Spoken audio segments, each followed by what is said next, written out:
Okay, I've just finished watching WCW's Hog Wild 1996 pay-per-view. Now, this was the first one of its kind, and it had just been put into the WCW calendar. And basically, the idea was that WCW would take a pay-per-view to Sturgis, North Dakota, where they were doing like a biker rally, basically. And apparently, like, 250,000 people went to this biker rally every single year, so it was a good idea for WCW to take it there, so they thought. I personally don't understand the idea, because it's like, they do the show in an outdoor setting where they have the ring fenced off and then the bikers all around sat on the bikes and stuff, and it's just, it doesn't look right, it doesn't sound right, the fans don't really get into the matches, well, for the most part. And at the same time, I don't know how much money they would have made off this. I'm pretty sure it would have been totally free, to be honest, for the bikers to just come and watch it. Maybe they did like agree a deal with the Sturgis people that the Sturgis people would pay them, but knowing WCW, knowing Eric Bischoff, he probably just gave this away for free and then thought he'd make all the money back on pay-per-view buys or something. But yeah, it didn't seem like a good business idea. From a fan standpoint, it didn't seem like a good idea either, so I don't know what they were thinking. But yeah, I'll get onto the show. Started off with a Cruiserweight title match. Rey Mysterio Jr. beat the Ultimo Dragon in an okay match. Now these two guys, they have good chemistry, but they were doing this. They worked like a lucha libre kind of match, and what I mean by that is not that. Well, obviously they did the lucha libre style, but in lucha libre, a lot of the times they do these things where the wrestlers will mirror each other. Like, you'll see the same moves done by two different guys at one time, and the same thing happening. Like, two guys will have a Boston Crab on it at the same time, and the two opponents will tap out at the same time, and it's sort of done to make it look better, so it's like good symmetry, but they do it so often that it's just like so obviously planned out and so obviously over planned to the point where they're doing these things together.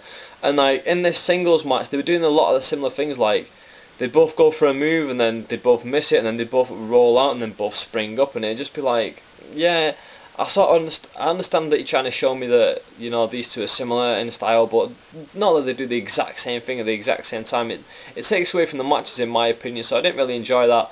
The match in itself, I think they could have had a better match. It was okay, and Rey Mysterio did get the win in the end. I can't remember what specific move he used, but yeah, Rey Mysterio got the win and successfully defended his Cruiserweight title. Now, in the lead up to this, they just had Rey Mysterio injured by the NWO. It was that infamous moment where the NWO invaded Nitro when they was on the Disney lot, and Rey Mysterio springboards off like a railing.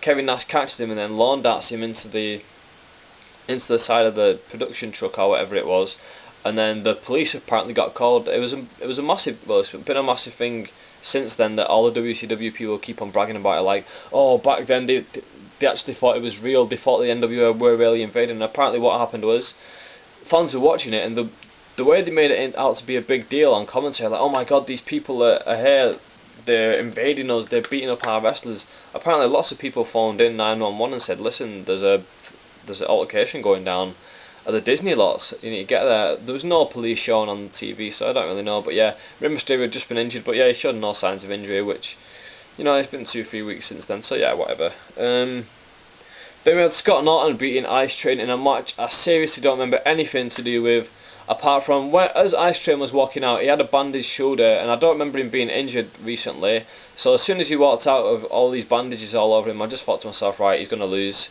They bandaged him up just so he can say, oh, you only beat me because I was bandaged, and if I was at full strength you couldn't have beat me. So yeah, Scott Norton got the win, as I predicted at the start of the match, but yeah, nothing amazing to say about this match. Then we had Medusa versus Bull Nakano. Now, I think these two had wrestled a few times in the WWF. I think at WrestleMania 10 they might have wrestled each other, I can't remember specifically, but I think they did. And yeah, this match is typical WCW bullshit. It was a bikes match sort of thing where whoever won got to destroy the other one's motorbike, and obviously it sort of makes sense because of the setting. It's in Sturgis, it's the biker rally, everyone's on the bikes, and can I say it, like I said before, that the bikers were all sat there on the bikes like through this, and it just looked a bit ridiculous. And like the ending, I don't know if it was botched or if it was just a stupid dusty finish or whatever, but in fact, yeah, this was probably booked by Dusty Rhodes. I'm thinking this whole show seems to have his like fingerprints all over it.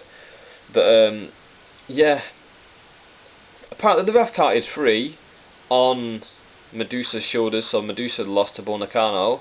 But then the commentator's like, no, Bull Nakano was pinned, and then Sonny Onos, who was the manager of Bull Nakano for this match, he got a sledgehammer and started trying to smash up Medusa's motorbike. Well, then Medusa just gets it off him and starts smashing Bull Nakano's, and it's not like she destroyed it. She just like probably did about $100 worth of damage, and it's like, what? It's not. You've got this $1,000 bike here. Destroy the smash the fuck out of it. Don't just mess around. But obviously, it was just a stupid idea. How is a person supposed to destroy a bike with just a sledgehammer? Ridiculous. But yeah, Medusa got the win apparently. But even though it looked like Bull Nakano got the win. Then we have Chris Benoit versus Dean Malenko in a match that would have been really good if it was just in a better setting. But the bikers just shat all over this. They just didn't want to watch it. They weren't up for it at all, it seemed like to me. They booed, the match went to like a 20-minute time limit or something, or 15-minute time limit. And then they decided to give it like 5 minutes of extra time. And it went to a draw again.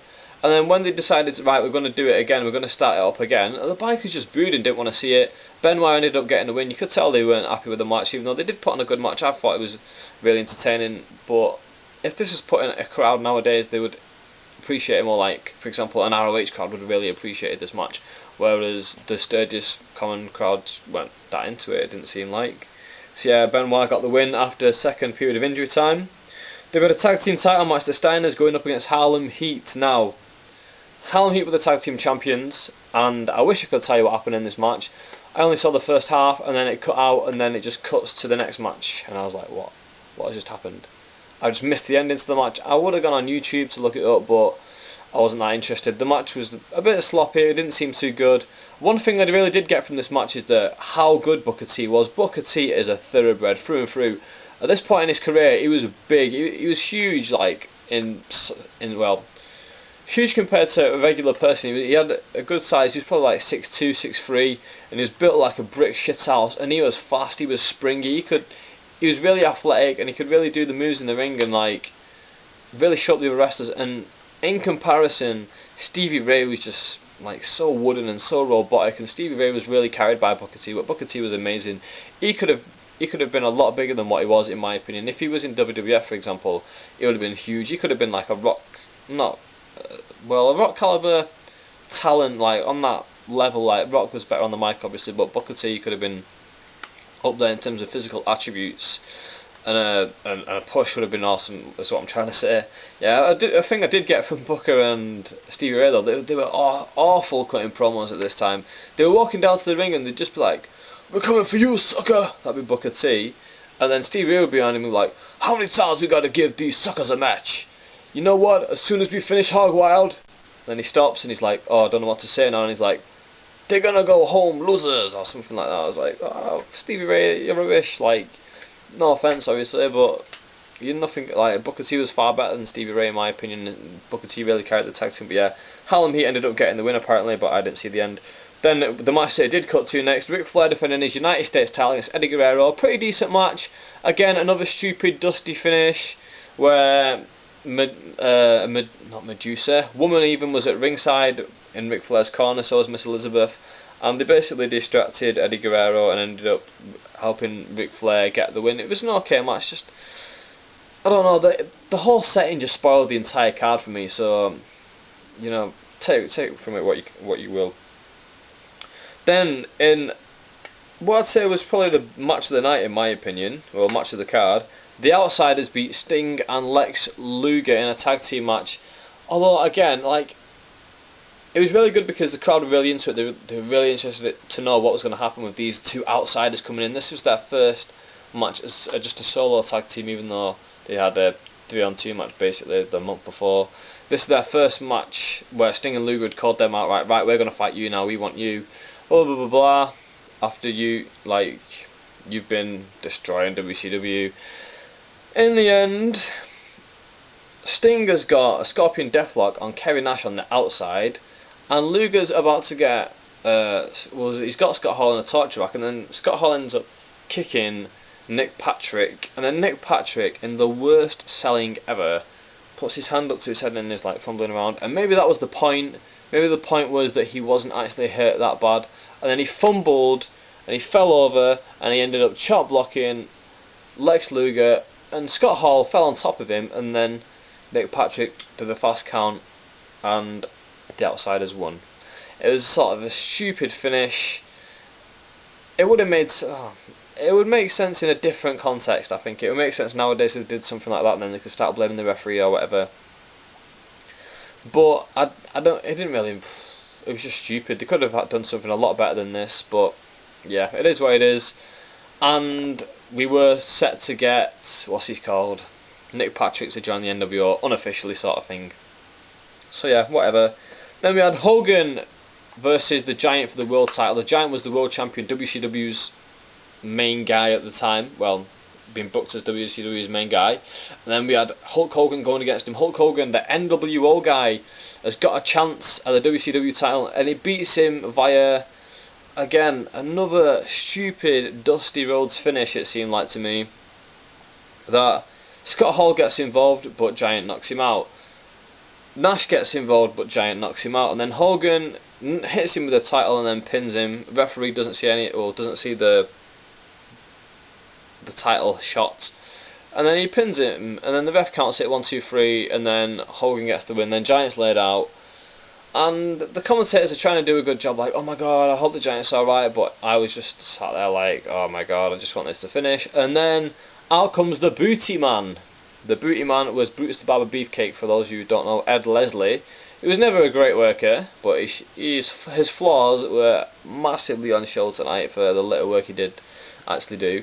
He just worked a few weeks ago, I think it might have been the night show before this, against Ric Flair, and then Ric Flair and the Four Horsemen gave him a pasting.